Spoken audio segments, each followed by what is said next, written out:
গণভোটের রায় বাস্তবায়ন না হলে সরকারকে ব্যর্থ করে দেওয়ার হুঁশিয়ারি দিয়েছেন জামায়াত আমির ডক্টর শফিকুর রহমান। বলেন ৭০% ভোট দেয়া জনগণই গণভোট মানতে বাধ্য করবে।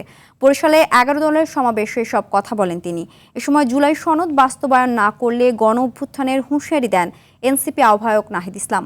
বরিশাল থেকে আলী জসুমের তথ্যচিত্রে আরও জানাচ্ছেন সুলাইমান কবির।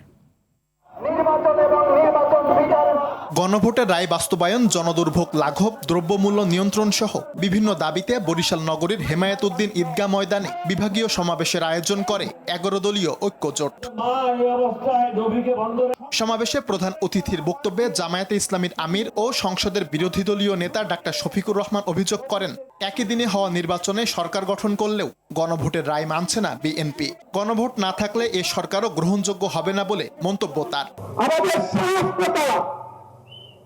যে গণভোটে জনগণ ৭০% রায় দিয়েছে, সেই একই দিনের ভোটে আপনারা সরকার বলে এখন দাবি করছেন। এই গণভোট না থাকলে এই সরকারও মানা হবে না।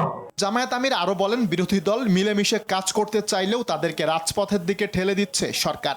আপনারা হাজার চেষ্টা করলে এই ফেসিবাদে আওয়ামী লীগ হতে পারবেন না। আপনারা দামি ফেসিবাদ হতে পারবেন। আসল ফেসিবাদকে জনগণ পাত্তা দেয় নাই, দামি ফেসিবাদ আর কিসে।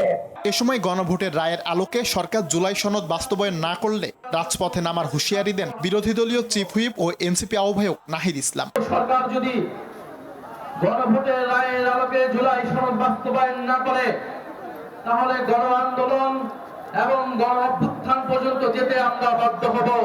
ক্ষমতা হাতে পেয়ে প্রধানমন্ত্রী দেশের মানুষের সঙ্গে ইচ্ছে মতো ছলচাতুরি ও প্রতারণা করছেন বলেও অভিযোগ করেন এনসিপি আহ্বায়ক। প্রধানমন্ত্রীর মুখে মধু, অন্তরে ছলনা। সুলাইমান কবির, RTV।